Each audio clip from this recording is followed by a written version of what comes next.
people are very happy with what we're doing. Now, the circumstances are so terrible because of what's going on, but I think they're very impressed by the federal government. I watched that beautiful ship floating in today into, weeks ahead of schedule, almost 4 weeks ahead of schedule into New York Harbor, Comfort. And I watched the Mercy floating in to Los Angeles almost a week ago. And they are stocked. They are really ready to go. They're stocked with both talent and tremendous amounts of equipment. And the Navy and everybody else involved, they got it ready so fast. It's just incredible what they can do. They've geared up. That's why, I am so impressed by the people involved. Mike and I were talking about it before, the level of genius to put it all together so quickly. This wasn't a month ago. Nobody ever heard of this. Nobody had any idea. The Mercy was being maintained. It was in maintenance for a month. And when they heard we needed it, and I was surprised, they said, "Sir, we're ready to go." I said, "What do you mean you're not going to be ready for 3 weeks?" "No, sir, we're all ready to go." It was incredible. So, and we've had many instances like this. I think the building of the hospital, 2,900 beds in a matter of days, a few days, is just incredible. Governor Cuomo was impressed, and Gavin Newsom was impressed by what we've been doing with Gavin in California and Los Angeles area in particular, but really San Francisco, all over California.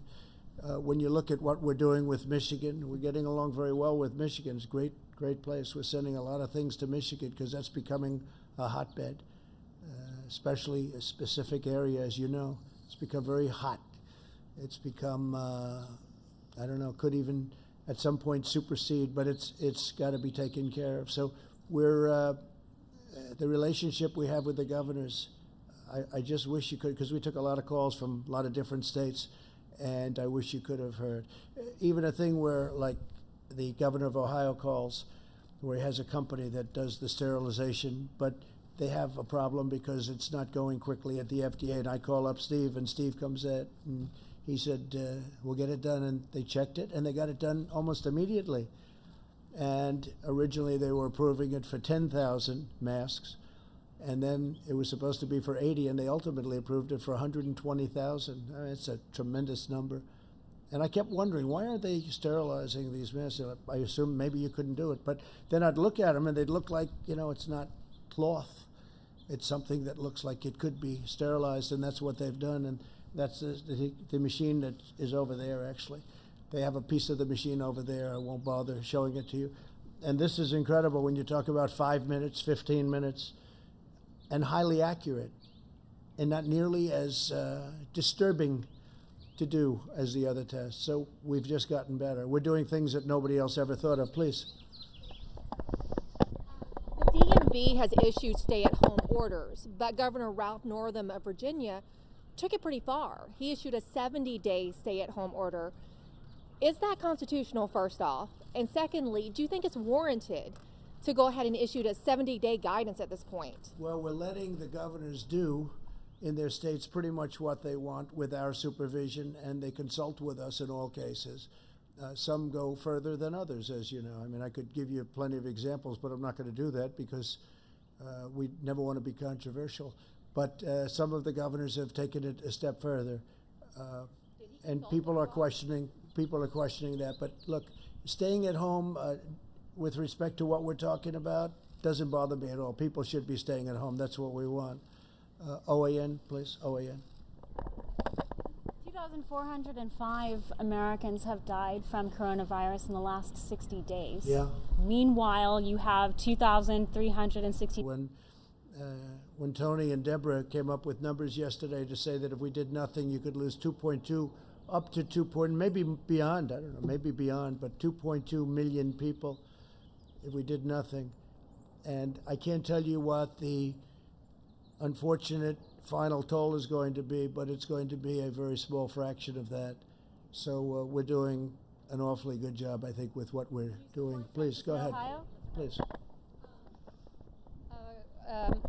Are you considering it all a nationwide stay-at-home order? I know there's a lot of states that have put them in place, but some haven't. I'm just wondering if you were considering some sort of broad stay-at-home order. And then I have a question for Dr. Birx, too, if you don't mind. Well, we've talked about it.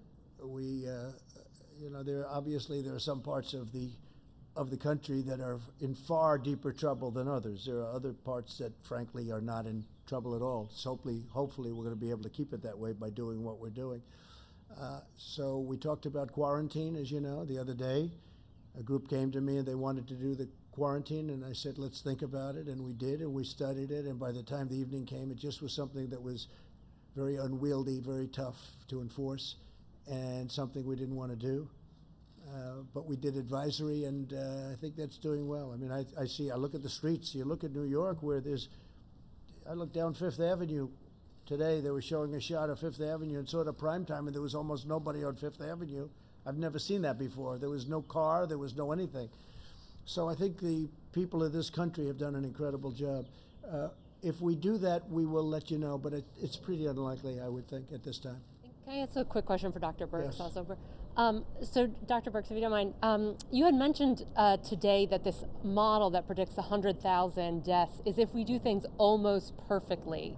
So I wanted to know, are we currently doing things almost perfectly, or are there more things we need to be doing to cap, to not exceed that 100,000, 200,000 model? Please, come.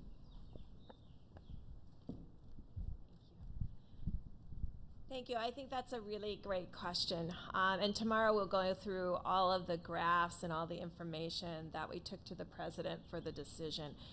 But and I just want to thank the data team that's working day and night to I usually get my data about 2 a.m. from them, and they assimilate all the data from all the states. And when you look at all of the states together, all of them are moving in exactly the same curves. And so that's why we really believe this needs to be federal guidance, so that every state understands that it may look like 2 cases today that become 20, that become 200, that become 2,000.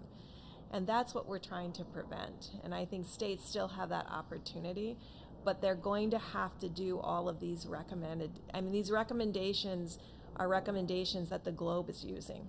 And so we really do recommend that every governor, every mayor looks very carefully and ensures that their communities are utilizing these guidance. Thank you very much. Thanks. It is amazing. You look at Louisiana, and for a long time it was just staying at nothing. And then all of a sudden, I look one day and I see a lot and a lot and a lot, and then it explodes. And now we're working very carefully and very powerfully with them. We're building hospitals, so we're building a lot of different things for Louisiana. So it's very important. Yeah, please, go ahead. He has warned that this could be seasonal cyclical virus. So, and maybe both of you could comment on this, and Dr. Birx as well. Are you prepared for this to strike again, say, in the fall?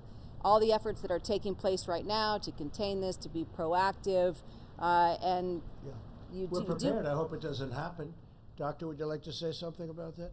I hope it doesn't happen, but we're certainly prepared.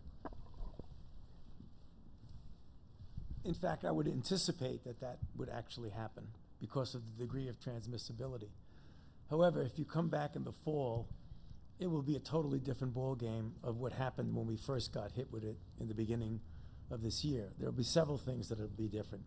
Our ability to go out and be able to test, identify, isolate, and contact trace will be orders of magnitude better than what it was just a couple of months ago. In addition, we have a number of clinical trials that are looking at a variety of therapeutic interventions. We hope one or more of them will be available. And importantly, as I mentioned to you many times at these briefings, is that we have a vaccine that's on track and multiple other candidates. So I would anticipate that, a year to a year and a half, we'd be able to do it under an emergency use. If we start seeing an efficacy signal, we may be able to even use a vaccine at the next season. So things are going to be very, very different. What we're going through now is going to be more than just lessons learned. It's going to be things that we have available to us that we did not have before.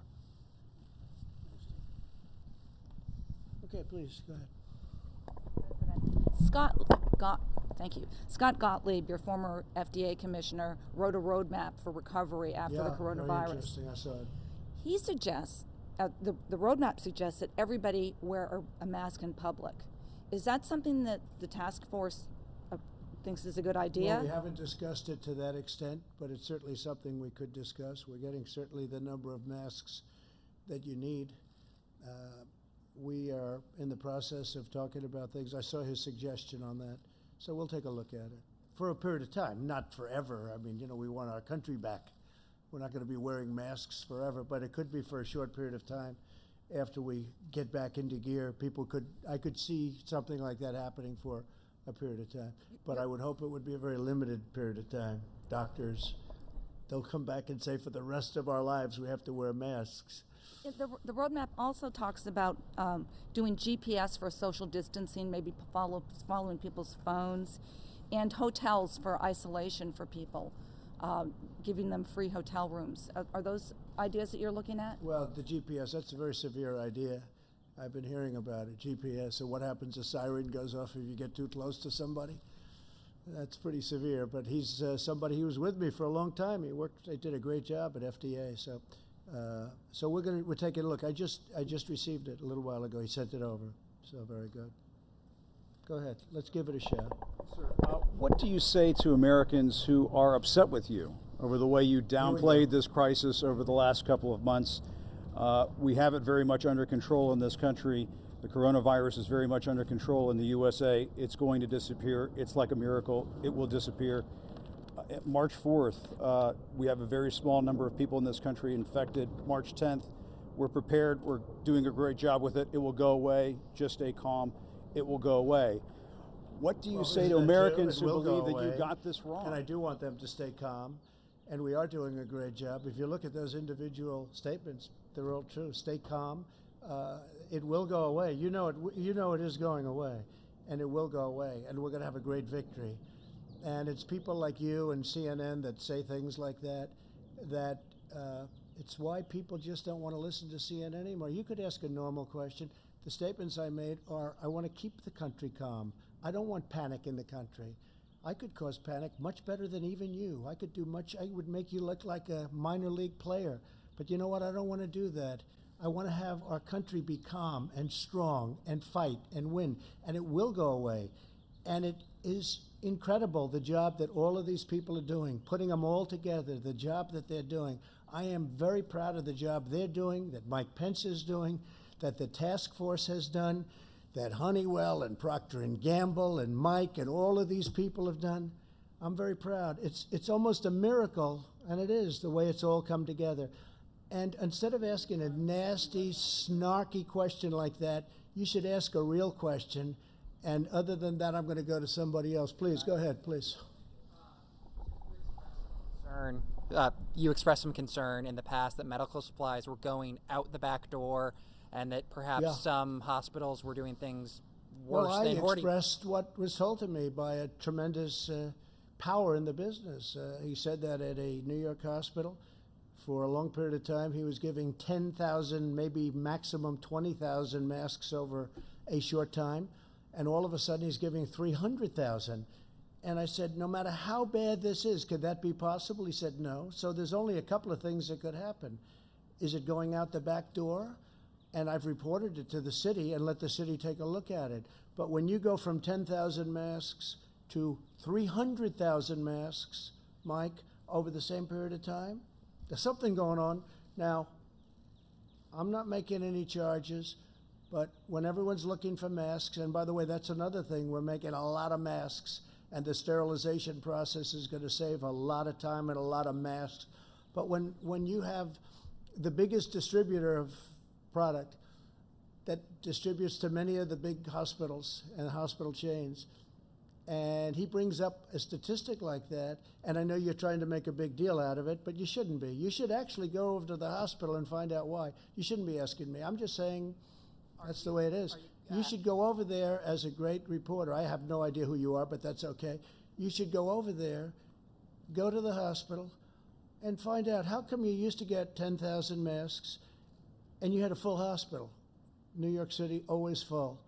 And how come now you have 300,000 masks, despite the virus and all? You have three. How do you go from 10 to 300,000?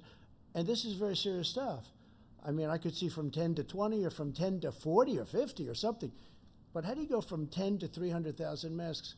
So what I think you should do I'm sure you're a wonderful investigative reporter. You should go to the hospital and find out why. Okay, yeah. Your DOJ to look into it, sir? Steve, please.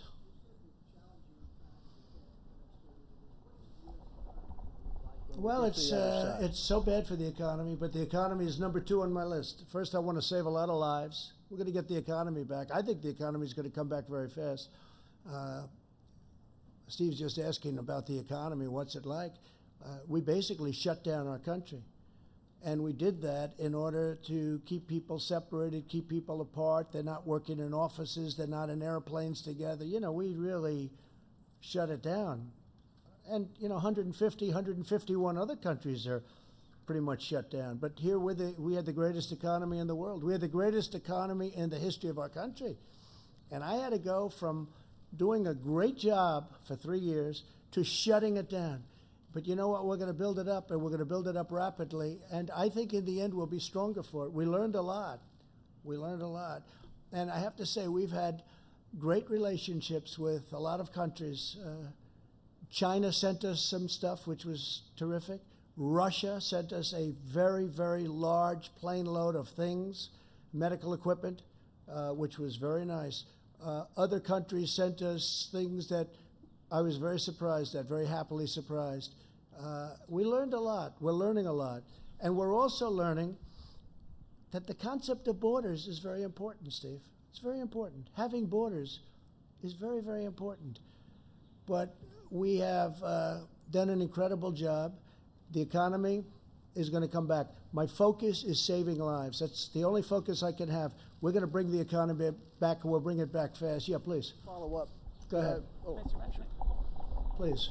Thank you, Mr. President. You've said several times that the United States has ramped up testing. Should I just talk a little quicker or a little louder? Mr. President, you said several times that the United States has ramped up testing, but the United States is still not testing per capita as many people as other countries like South Korea. Why is that, and when do you think that number will be on par with other countries? Yeah, well, it's very much on par. Look, per capita, we have areas of country that's very right. I know South Korea better than anybody. It's a very tight. Do you know how many people are in Seoul? Do you know how big the city of Seoul is? 38 million people. That's bigger than anything we have. 38 million people, all tightly wound together. We have vast farmlands. We have vast areas where they don't have much of a problem. In some cases, they have no problem whatsoever. We have done more tests. I didn't talk about per capita. We have done more tests by far than any country in the world, by far. Our testing is also better than any country in the world.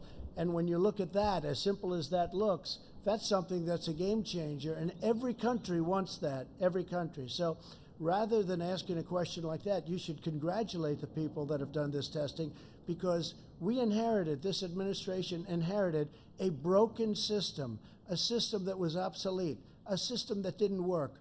It was okay for a tiny, small group of people, but once you got beyond that, it didn't work. We have built an incredible system to the fact where we have now done more tests than any other country in the world, and now the technology is really booming.